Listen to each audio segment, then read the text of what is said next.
Hi everyone. Welcome back to my channel ma'am, dad and Shaurya. So ఈ వీడియోలో నేను బెంగుళూరులో ఉన్నప్పుడు కేజీఎఫ్ హాస్పిటల్‌లో ట్రీట్మెంట్ తీసుకున్నాను.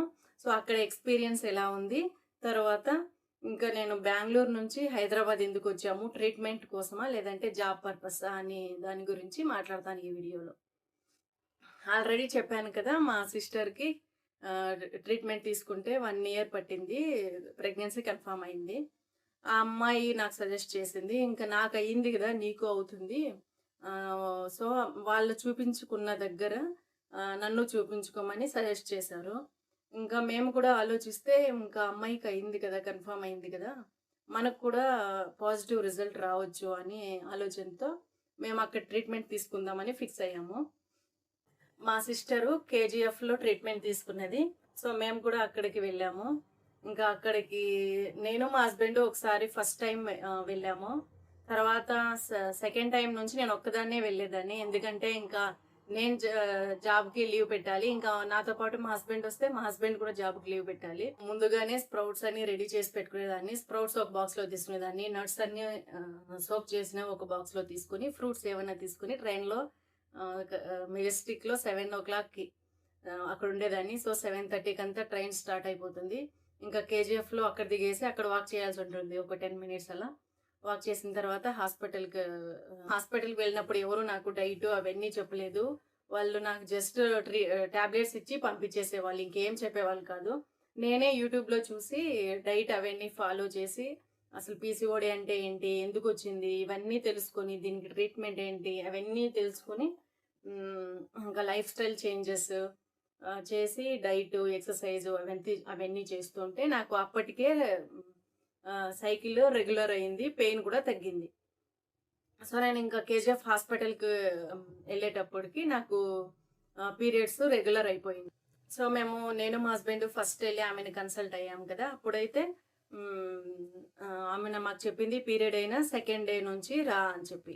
సో, నేను నెక్స్ట్ సెకండ్ టైమ్ ఎళ్ళినప్పుడు ఆహ్, సె సెకండ్ టైమ్ ఎళ్ళినప్పుడు నేను ఒక్కదాన్నే వెళ్ళాను.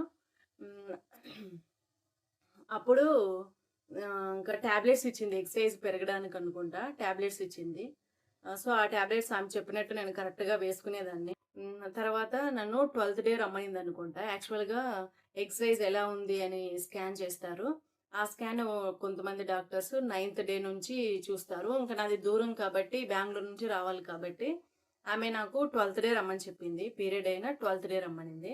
సో, నేను మళ్ళీ 12థ్ డే ఎళ్ళాను. ఇంకా నాకు ఈ జర్నీ ఎలా ఉంటుందంటే, ఇంకా నేను మార్నింగు ఒక 3కి, 4కి నిద్ర లేచి బాక్స్ కట్టుకొని ట్రైన్ 7కి, 7:30కి ఎక్కేస్తే, ఇంకా కేజీఎఫ్‌కెళ్ళి అక్కడ ట్రీట్మెంట్ తీసుకొని మళ్ళీ బెంగుళూరు ట్రైన్ ఎక్కి, మళ్ళీ నేను వర్క్ చేస్తాను కదా! ఆ కాలేజ్‌కెళ్ళేదాన్ని.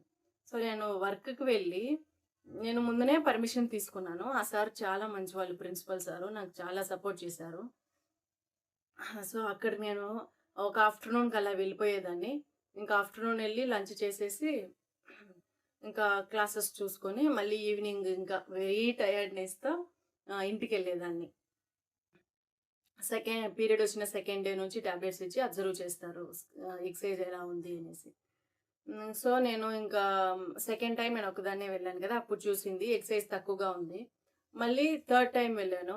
ఇంకా థర్డ్ టైమ్ నేను వెళ్ళినప్పుడు ఎక్సర్‌సైజు కరెక్ట్‌గానే ఉంది. పర్లేదు, ఇంక్రీజ్ అయింది. ఇంప్రూవ్‌మెంట్ కూడా ఉంది అన్నట్టు చెప్పింది. మేబీ ప్రెగ్నెన్సీ అందుకోవచ్చు. మీరు ట్రై చేయండి అన్నట్టు చెప్పింది. ఇంకా హాస్పిటల్ నుండి బయట వచ్చిన వెంటనే మా హస్బెండ్‌కి ఫోన్ చేసేదాన్ని. మా హస్బెండ్ ఏ పరిస్థితుల్లో ఉన్నా నేను ఫోన్ చేశానంటే లిఫ్ట్ చేసేవాడు. అంటే ఆఫీస్‌లో. ఆహ్, తర్వాత ఎగ్ ఇంప్రూవ్‌మెంట్ ఉంది. ఇలా అయ్యే అవకాశం ఉంది అని చెప్పారు. ఇంకా ఆమె అలా చెప్పారు అని మా హస్బెండ్‌తో షేర్ చేసేదాన్ని. ఇంకా నేను చాలా హ్యాపీగా ఫీల్ అయ్యాను. ఇంకా నాకు చాలా హ్యాపీ. నేననుకున్నా ఇంక ఈ మంత్ వచ్చేస్తుంది అని హోప్ పెట్టేసుకునేదాన్ని. ఆహ్, సో సో ఇంకా ఆ మంతు పీరియడ్ వచ్చేసింది. ఇంకా నా బాధ ఎవ్వరికీ చెప్పలేననమాట. ఎందుకంటే ఇంక డాక్టరే పాజిటివ్‌గా చెప్పింది. ఇంకా మనము ఖచ్చితంగా అవుతుంది అని మనసులో పెట్టేసుకున్నాము. ఇంకా పీరియడ్ వచ్చేసిందంటే ఇంకా ఏడుపే ఏడుపు. ఇంప్రూవ్‌మెంట్ ఉంది. సో, మనం ఎక్సర్‌సైజ్ చేస్తున్నాం, డైట్ చేస్తున్నాం. టాబ్లెట్స్ కూడా ఇస్తుంది. సో, అది కూడా సపోర్ట్‌గా పనిచేస్తుంది. ఇంకా అప్పుడు ఎట్లా అంటే ఎగ్ సైజు మంచిగా వచ్చింది కాబట్టి ఆమె ఎగ్ రిలీజ్ మన పీసీఓడీలో ఎగ్ రిలీజ్ అయ్యేది కష్టంగా ఉంటుంది కదా! ఎగ్ రిలీజ్ అవ్వదు. సో, దానికోసమని ఎగ్ రిలీజ్ అయ్యేదానికి హార్మోనల్ ఇంజెక్షన్ పెట్టింది. ఇంకా ఫోర్త్ సైకిల్‌లో ఎగ్ ఎగ్ కరెక్ట్‌గా ఉంది. మంచిగా సైజొచ్చింది. యాక్చువల్‌గా ఎగ్ సైజు 20 అబోవ్ ఉండాలి. ఒక 18-24 ఆ మధ్యలో ఉండాలి. ఒక 22 అలా ఉందంటే అది మంచి క్వాలిటీ సైజు కరెక్ట్‌గా ఉంది అని అర్థం. ఇంకా ప్రెగ్నెన్సీ వచ్చే అవకాశం ఎక్కువగా ఉంటుంది. సో, నాకు 20 అలా వచ్చింది ఆ సైకిల్‌లో. 20 అలా వచ్చింది. ఇంకా సో, మేడం ఏం చేశారంటే హార్మోనల్ ఇంజెక్షన్ పెట్టారు. 16థ్ డే 15థ్ డే అనుకుంటా. సో, ఆ రోజు ఇంజెక్షన్ వేసుకోమని చెప్పారు. నేను అక్కడే కాలేజ్ పక్కలో ఒక హాస్పిటల్ ఉంటే, సో, ఆ హాస్పిటల్ నర్స్‌ని అడిగి హార్మోనల్ ఇంజెక్షన్ వేసుకునేదాన్ని. సో, ఇలా ఒక 2 సైకిల్స్ జరిగింది.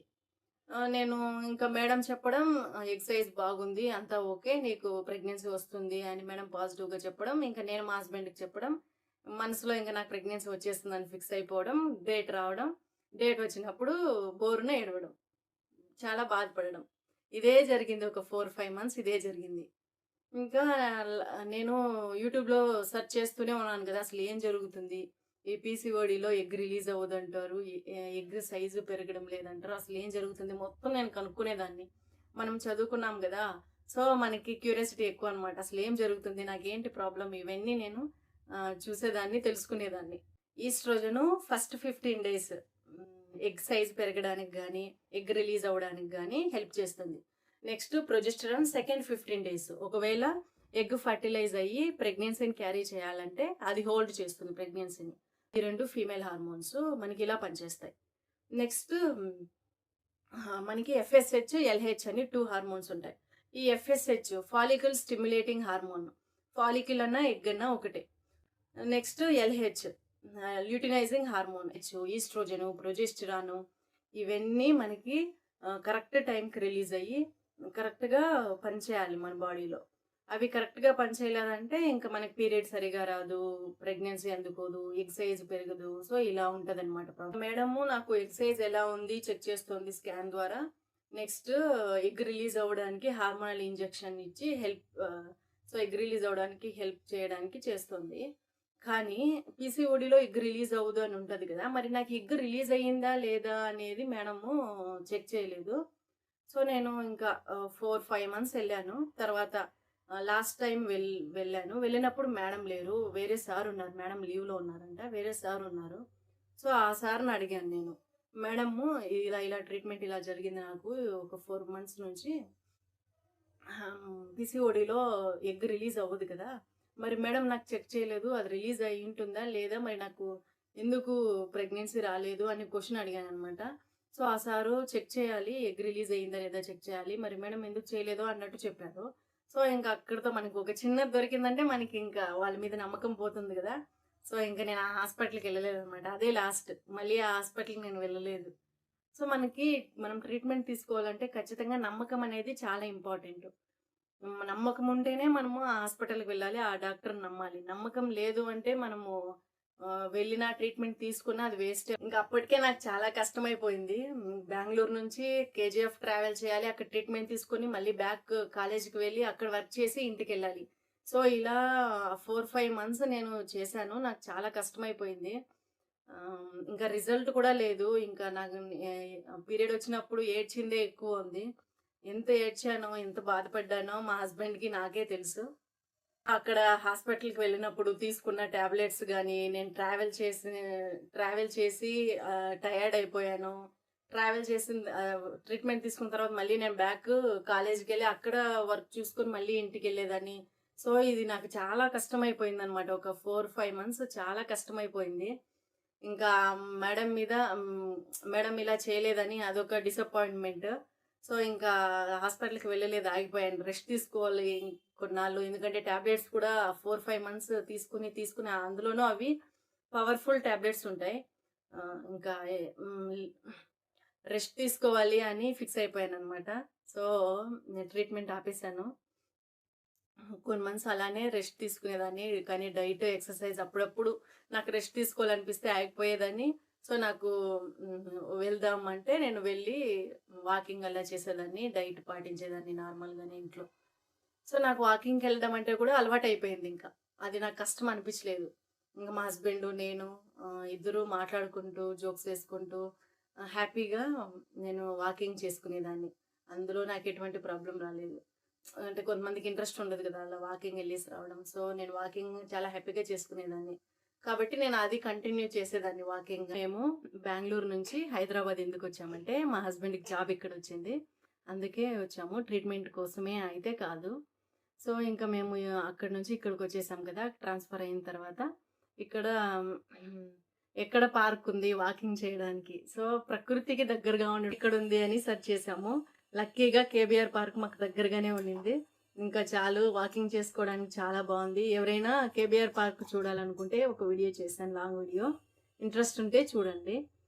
ఇంకా చాలా బావుంటుంది కేబీఆర్ పార్క్. అక్కడికి వెళ్తే మనశ్శాంతిగా ఉంటుంది.